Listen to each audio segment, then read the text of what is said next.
Assalamualaikum warahmatullahi wabarakatuh. Piye kabare anak soleh lan solehah? Muga-muga tetep sehat lan tetep semangat sinau. Dino iki aku lan awakmu bakalan sinau ulangan 4. Babagan alam semesta. Bagian 1.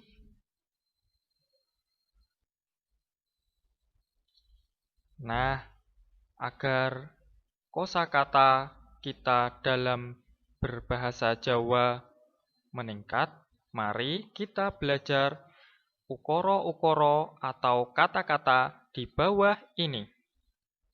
Gagah ngedangkrang, artinya gagah perkasa. Demen, artinya senang. Nyawang, artinya melihat. Kemericike banyu, artinya gemericik air. Keceh banyu, artinya bermain air. Jalari, artinya menyebabkan. Sengsem, artinya tertarik. Nah, saiki aku lan awakmu bakalan sinau geguritan. Apa kang diarani geguritan?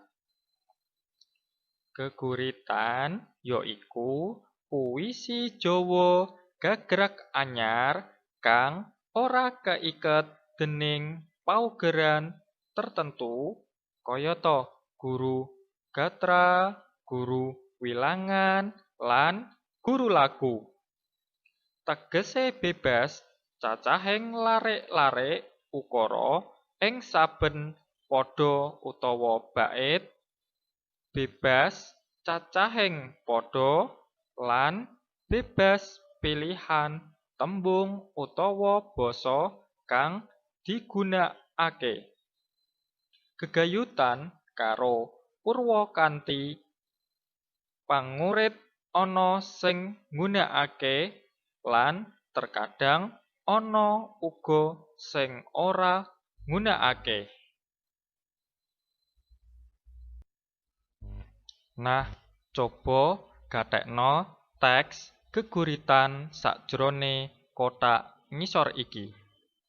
Ayo sinau maca geguritan utawa puisi bahasa Jawa. Endahing alam desaku. Sawah subur katon ijo royo-royo. Pategalan palawija agawe mlongo. Gunung-gunung gagah ngedangkrang. Resik kaline bening banyune. Demen sing nyawang. Kemericike banyu kena dienggo kecek. Tinambahan suarane manuk ngoceh. Kabeh mau njalari sengsem lan tentreme ati. Endahing alam desa sajrone negeri.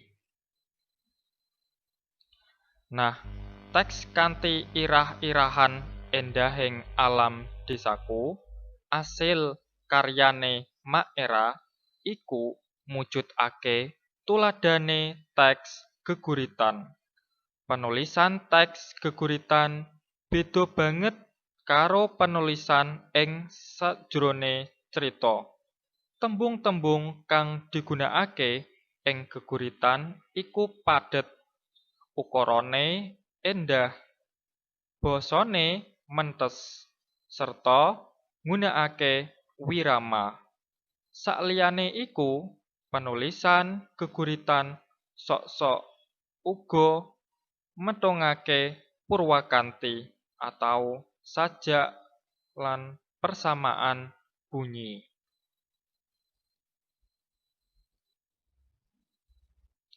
Oke. Cukup sekian. kanggo materi wulangan papat babagan pangerten geguritan utawa puisi basa Jawa lan tuladhane geguritan. Kurang luwih aku njaluk sepura.